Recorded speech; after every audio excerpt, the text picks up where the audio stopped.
حالیہ دنوں میں جو مولانا محمود مدنی صاحب کا جو بیان آیا، اس کے بعد جس طرح سے میڈیا میں کہ جب جب ظلم ہوگا تب تب جہاد ہوگا، اس کو ایسے پروپیگیٹ کیا گیا جیسے لگتا ہے کہ کوئی بہت بڑی دیش کے خلاف بات ہو گئی ہو، راشٹر کے خلاف بات ہو رہی ہو. آپ کیا دیکھتے ہیں؟ اصل میں لفظ جہاد کو نگیٹو وے میں یہاں پروسا گیا ہے.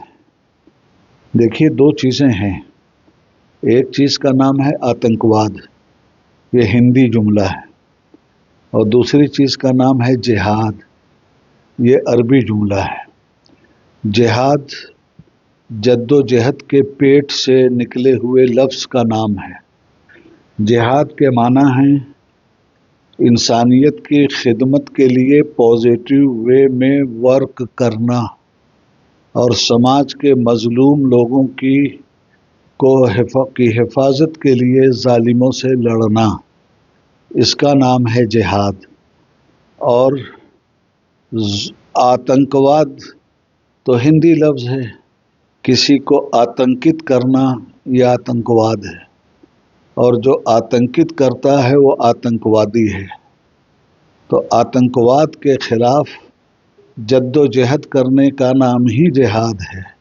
جس لفظ جہاد کو ایک سوچی سمجھی سازش کے تحت بجائے سمجھنے اور سمجھانے کے نفرت کی ڈکشنری میں ڈال دیا گیا ہے. ہر دور میں جہاد ہوا ہے اور ہر قوم نے جہاد کیا ہے.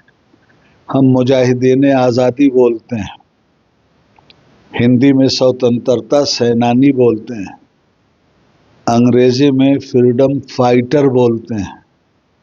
تو فریڈم فائٹر وہ بھی جہادی، سوتنترتا سینانی وہ بھی جہادی فوج، اور مجاہدین آزادی نام الگ الگ ہیں، معنی اور مفہوم سب کا ایک ہے. اس کا مطلب مولانا محمد ایک سیکنڈ میری بات سن لیجئے، بات پوری ہو جائے. تو جس وقت ہم انگریزوں کے خلاف لڑ رہے تھے، اپنے دیش کی آزادی کے لیے، ان کا ظلم مٹانے کے لیے، مظلوموں کی حمایت کے لیے، یہی تو ادیش تھا نا. تو انگریز ہم کو کیا کہہ رہے تھے؟ آتنکوادی. اشفاق اللہ خان کو پھانسی پہ کیوں چڑھایا؟ آتنکوادی کہہ کر. رام پرساد بسمل کو پھانسی کیوں دیا؟ آتنکوادی کہہ کر. ہمارے چندر شیکھر آزاد، اس طرح کی بے شمار نام میں لے سکتا ہوں.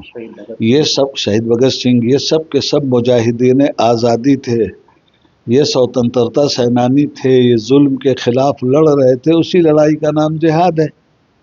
تو لفظ جہاد کو چونکہ جان بوجھ کر نفرت کے خانے میں ڈال دیا گیا ہے اور لوگوں کی آنکھوں پہ پٹی باندھ کر ایک سوچی سمجھی سازش کے تحت اس لفظ کو بدنام کیا گیا ہے. جہاد اور آتنکواد کو آگ اور پٹرول کی طرح، پانی اور پٹرول کی طرح سمجھیے. آگ لگتی ہے پٹرول میں، بھڑک اٹھتا ہے. اسی پٹرول کی آگ کو بجھانے کے لیے پانی کا استعمال ہوتا ہے. یہ ظلم بھی وہی آگ ہے، یہ ناانصافی بھی وہی آگ ہے، اور اس آگ کو بجھانے کے لیے جہاد کا لفظ جو کہا جا رہا ہے، مظلوموں کی حمایت کے لیے لڑنا اور ظلم کو نیست و نابود کرنے کی جد و جہد کرنے کا نام جہاد ہے.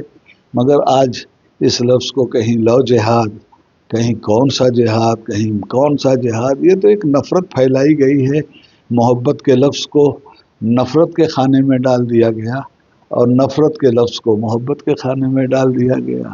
جو لوگ لوگوں کو آتنکت کرتے ہیں، بدقسمتی سے وہ دیش پریمی آج کے دن کہلانے لگے، اور جو لوگ دیش کے پریم میں ظلم کے خلاف لڑائی لڑتے ہیں ان کا نام دیش دروہی رکھا جاتا ہے.